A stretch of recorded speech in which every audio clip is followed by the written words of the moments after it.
battling yourself. People don't understand it's you against you. The only person that gets in your way is you. Nobody else. It's you. Here's the big challenge of life. You can have more than you've got because you can become more than you are. That's the challenge. And of course, the other side of the coin reads, unless you change how you are, you'll always have what you got. Most people don't want it that badly, which is why they always ask the question, man, how did you get to where you are? You know how to do it. You know exactly how to be you or how to be me. You don't want to do it. So I can't make you do it. And nor do I have the time or energy to force you into that place that I know you have to be to do it. There's no luck in this game, man. It may be a little bit of luck, but the luck happens after you bust your ass and you put yourself in that. To make them change and not thinking I could. And I wish somebody had told me that earlier sometimes. That in order for something to change, there needs to be change.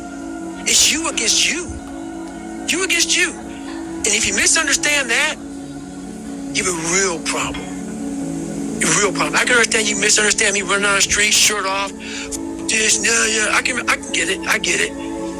If you misunderstand what I'm saying right now today, the problem is you. And you don't want to fix it.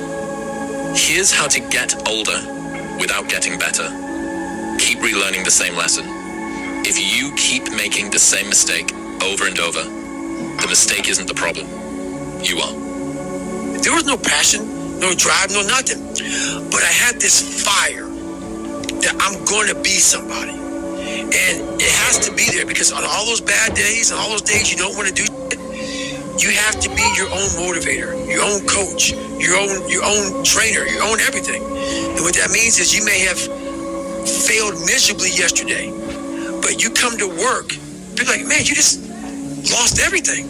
How the hell are you just fucking damn motivated? Because this is what it takes. It's not about the shoes. It's about knowing where you're going. Not forgetting where you started. It's about having the courage to fail. Not breaking when you're broken. Laziness is something that has to do with you. You're not connected to something deep enough. You don't feel the necessity. You don't feel the devil at your heels. You don't feel the fact that you could very well die tomorrow that will impel you to get something done. There's no necessity behind it.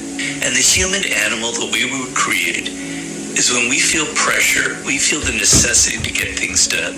We can move mountains. But when that pressure, almost like a barometric pressure, releases, and we don't feel the need to get something done, we can become incredibly lazy because there's no necessity. So you have to create necessity in your life. You have to create the need to get things done. Why do that much? Why go that far? Why try to become everything?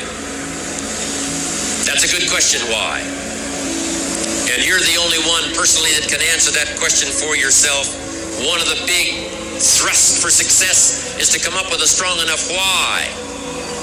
And if the why is powerful, the how is easy. If the vision isn't clear, the old prophet said, without a vision we die, without a vision we perish, without a dream we're nothing. Most people, the bottom 80%, are lazy. They're looking for an easy way. They're looking for a shortcut to be successful. And there aren't any. But if you do something repeatedly over and over, you develop a habit. So most people are in the habit of looking for easy ways to get the things they want. It's almost like you have to have the ability to go to the deep end no matter whether or not you'll ever go there. Right. Yes. And some people are like, well, I'm never going to go to the deep end. Mm-hmm. But you should be able to. Yes. What are you going to give up? What are you going to sacrifice? What are you willing to forgo? If you're struggling, if you're frustrated with yourself, if you're at that point where you're so sick of yourself and your excuses, I've been there, Stephen's been there. This is a normal part of the human experience. And at some point, either the pain is going to get big enough.